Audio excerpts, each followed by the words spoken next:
Times referees ruined the NFL. Now, I know you guys are probably thinking this video is going to be like 10 hours long because referees are always ruining games. We've managed to find a video that's just summarized in 10 minutes, you know, the worst errors of all time in the NFL, and we're going to react to them. If you're new around here, subscribe, give the video a like, all that good stuff. Let's dive straight in. Let's go. That's a bad call. That can't happen. Referees and officials are a part of the sports we love, whether we like it or not. Umpires call baseball games, refs call fouls and technicals in the NBA, and NFL officials MLB throw ones are the yellow worst, flags in aren't the they? air whenever they see something illegal on the field. Realistically, we couldn't live without the zebras, but oh man, there are times we wish that we could. Never heard them When they're doing a referred great to as job that. and calling a great game, nobody notices their presence. True. Things go smoothly and there's no trouble. But sometimes an official's call can completely change the outcome of a game. And if it's the wrong call, the ref's name will go down in the history books for an all-time blunder. These are some of the worst calls in NFL history that have altered playoff games, Super Bowls, and the entire season of the franchise on the wrong end of the mistake. Let's start with one of the biggest blunders in recent memory. Okay, here we go. Labeled the worst no call ever. The refs missed a Whopper in the NFC Championship Whopper. game of the 2018-2019 season. Tied at 2020, the Saints and the Rams were vying for a spot in the Super Bowl, and the Saints were looking to convert a 3rd and 10 in Rams territory with less than 2 minutes on the clock. I want to see if I can spot the mistake before Breeze it's had pointed Tommy out. Lee Lewis going out on a wheel route down the sideline, and as he threw the ball his way, Rams cornerback Nickel Roby-Coleman blew him up well in advance of the ball reaching the receiver. It was a clear-as-day pass interference call, as well as a helmet-to-helmet contact, which sent Saints coach Sean Payton and the entire Mercedes-Benz Superdome into a frenzy of rage at the missed call. It cost the Saints the game, and the Rams headed to the Super Bowl. After the game, Roby-Coleman himself admitted that he was expecting a flag, and Payton was told by officials that they messed up the call. That ended Drew Brees and the Saints' season from a promising Super Bowl run. What type of reform would you like to see from the NFL? What should be enforced? I mean, did they not video review like everything in the final stages of an NFL game? I'm pretty sure they're meant to, aren't they? Or have I just made that up? I'm sure in like the last couple of minutes you review everything. On the poor calls from the refs. Didn't it say there was 1 minute 40 there? When it comes to messing up a call, you'd think at least the coin toss That was a bad one, straightforward though. enough to get It was right. so obvious. You'd be wrong. The Detroit Lions and Pittsburgh Steelers had been grinding out a tough football match on Thanksgiving 1998, which was tied at 16 apiece when the Steelers converted a late field goal attempt. The result was overtime, and that's when the game became famous. Jerome Bettis marched out to greet referee Phil Luckett at the 50-yard line. The Steelers had the right to call the coin toss that decides the possession of the football, and it was Bettis who called heads, or did he call tails?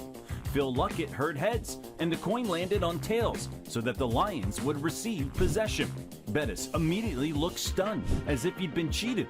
He spun around with his arms in the air, claiming he called tails, and arguing with Luckett, who was adamant he heard heads. The frenzy went on for quite a while, including Luckett having to explain what went on to Coach Bill Cowher and the entire Steelers sideline before overtime could even get underway. Bettis' first choice was heads, and as Luckett began to flip the coin, he immediately changed his mind to tails. The result sounded a little like head-tails. Luckett correctly took Bettis' first answer, and the Lions would go on to score. I mean, that one, it's hard to say who was right or wrong in that situation, isn't it? Because none of us could actually hear what went down there. The opening drive, winning the game. Bettis joked later that Coach Cowher fired him from coin toss responsibilities, and the event sparked a phenomenon around the coin toss in the NFL. Players held signs and yelled heads to make sure they'd been heard correctly, and the league now states that you must call the coin toss before the coin is flipped. Okay. At Super Bowl Makes 40, sense. the Steelers found themselves amidst a heavy call controversy once again. This time, they were on the right side of it, and the Seahawks fans got the blunt end. In fact, the Seahawks were so enraged by the calls in this game that they have booed referees for years.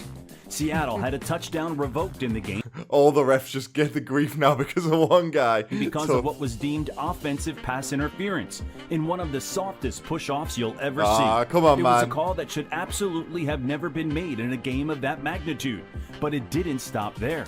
Ben Roethlisberger then led the Steelers down the field before attempting a quarterback sneak, which was ruled a touchdown, but certainly looked short. And once again, Seattle was beside themselves that the call had gone against them. The Steelers now led the game 7-3, and the Seahawks felt that they were playing against both Getting Pittsburgh rubbed. and the officials. Then there was a missed offsides call on the Steelers' defense that was instead called holding on the offense, negating a completed pass that took Seattle to the 2-yard line in the fourth quarter. Seattle lost the game and still feels robbed to this day, while I'm not Steelers surprised. fans maintain the penalties in the game had nothing to do with the outcome. According to reports, official Bill Levy admitted a few years later that his crew had hosed the Seahawks and that he felt bad about it, which is pretty significant, and there's still bitterness between Seahawks and Steelers fans over the outcome today. A few years later, in You can't blame Steelers fans, though, because you're always going to deny that it had any impact on the result as your team. I'd do the same. If it happened to Manchester United in football, I'd be like, we would have beat you anyway. 2012, the Seahawks got a little luck of their own against the Green Bay Packers on Monday Night Football. The NFL had employed replacement refs due to striking by the officials, and Yeah, I was going to say, these don't even look like this refs. game was one of the key reasons Like for people in bringing the fancy strike dress. to an end. Losing the game, Russell Wilson launched a Hail Mary into a sea of Packers defenders in the end zone, which was clearly picked off by a defender. As they came down, You're gonna give a Golden touchdown. Tate put his hands on the ball and ripped it away from the Touchdown. Packers DB, causing pandemonium in the end zone. One ref signaling touchdown and the other signaled incomplete, standing right next to one another over the players in question lying in the end zone. Seattle was awarded the touchdown and with it the win, and the game is now labeled the What Fail goes Mary. around comes around with refereeing, I always find. I mean, if it's in like a Super Bowl final or even like the conference final, it's tough like to ever get that back. But in an ordinary game, you get some, you lose some, you win some, you lose some. You know what I mean? It goes around. Game. The proper officials were back in action shortly after that. Seattle's misfortune in the Super Bowl is not the only example either. In fact, a controversial call at Super Bowl 57, Philly versus Kansas City, left fans bemused in the dying moments. There had already been some questionable calls in the game, I remember this but a one. holding call at a crucial moment decided the outcome of that game. Now, was it holding? Arguably, yes. One of the lightest holding calls you'll ever see. We covered what and this one- James Bradbury himself did admit it was holding. But the argument was that the referees shouldn't be the ones determining the outcome of a tightly contested and otherwise superb Super Bowl with a holding call. The call gave the Chiefs a first down with barely 90 seconds left on the clock, and the game tied at 35 apiece. The throw from Mahomes was way out of reach of Juju Smith-Schuster anyway, and could and should have been deemed an uncatchable ball anyway. But the holding stood, and the Chiefs ran out the clock and kicked a field goal to win the Super Bowl. The announcers proceeded to say that on this stage at that moment, you absolutely can't call that, and everybody but Chiefs fans around the world tended to agree. The Chiefs found themselves in the firing line of a horrible call a couple of years earlier against Tom Brady and the New England Patriots in the AFC Championship Why did Tom Brady look so fat there, man? Bloody hell. game. New England was trailing by 4 Chubby in boy. the fourth quarter, and Brady threw an incompletion on second down. When the official called roughing the passer Blurry on out. number 95, people were stunned. And when they showed the for replay, copyright. that emotion went from stunned to filled with never-ending rage. I'm glad we can see those emotions on the people's faces there. Because can you see the pure emotion there, guys? Chris Jones slapped the shoulder of Tom Brady, which was more like a I'm not blurring this, by the way. This isn't my doing. friendly pat as he reached over his blocker to try and We didn't effect see the no throw. slap. It's one of the most pathetic roughing the passer calls we've ever seen. And we'll never it see led it. to the Patriots winning the game and You the guys Super might Bowl, remember it. leaving a I'm sour never gonna taste see in it. the mouths of those who remember that call that night. Of course, Brady is not a stranger to a dubious foul call, which is one of the things that gave fans a reason to actively root against him so often. That and the fact that he just kept winning Super Bowls, of course. But the tuck rule was one of the most controversial and now famous calls in NFL history. With less than 2 minutes to play and trailing in the game in the snow, Brady was hit on a cornerback blitz by legendary corner Charles Woodson, which knocked the ball loose. Rather than it being deemed a fumble, the tuck rule was brought into play, citing that Brady's arm was going forward, but he began to tuck the ball before it was knocked loose. The Patriots went on to win the divisional round game in overtime, and the commentators at the time of the call stated that the call might be talked about for a long time to come. They'd be right. That game was in 2001, and we still talk about it today as one of the most intriguing calls I don't really understand what happened there. Can someone explain that one to me in the comments? of all time. Brady has joked multiple times that it might have indeed been a fumble. Too late now. Staying on topic with Brady being on the right side of a questionable call, let's fast forward to the 2017-2018 season and, again, the AFC Championship And again, the blur is back. The Patriots were trailing 20-10, and a trick play had resulted in a positive gain down the sideline that might have resulted in some points on the drive.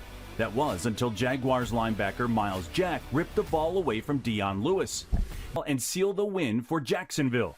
He had a clean run to the end zone, but referees blew up and called the play dead, sparking outrage from Miles Jack on the field. It was ruled a first down for Jacksonville, but they had a touchdown stolen from them by calling the play dead. The Jags would more than likely have headed to the Super Bowl with Blake Bortles. Imagine that, Jags fans. No more Trevor Lawrence. There are so many more we could talk about.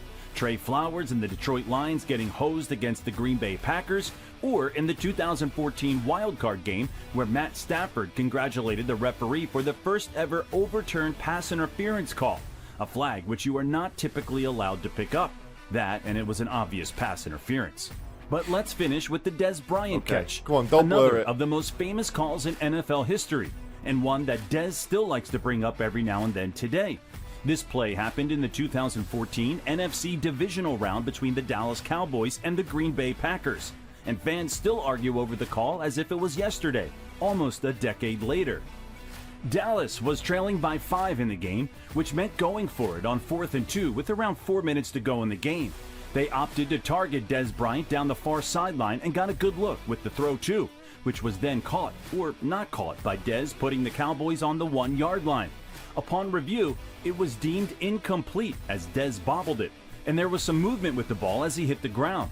There's about 12 different angles of the play, and you could argue it both ways from every angle. Ultimately, the play was turned over, and the Cowboys lost the game. I think it was fair to say. I don't even know what my opinion is on that one, because like I said, on one angle it looked like he had it secure, on the other one it looked like it definitely bobbled off the ground. It's a tough one. What do you guys think? The organization and Dez himself weren't particularly happy about it. But they would be happy if you subscribe to our channel. We have a lot of great content and plenty more on the way. Please subscribe. This video weren't the best, guys, but it is a Sunday, and I'm not going to record another one tonight, so I do apologise about that. There was a lot of blurring in there. That wasn't my doing. I understand why the guy's done it, though. It's for copyright purposes, I'm guessing, so we can actually get the video up onto YouTube. Hope you guys still did enjoy the video. Let me know down in the comments what else you want me to react to. We're going to have some more MLB content coming soon, maybe some more NBA content coming soon also, but we are focusing on American football right now, so let me know if there's any plays you want me to look at, any famous games, any of that good stuff, and I'll see you for the next one. Take it easy. Peace.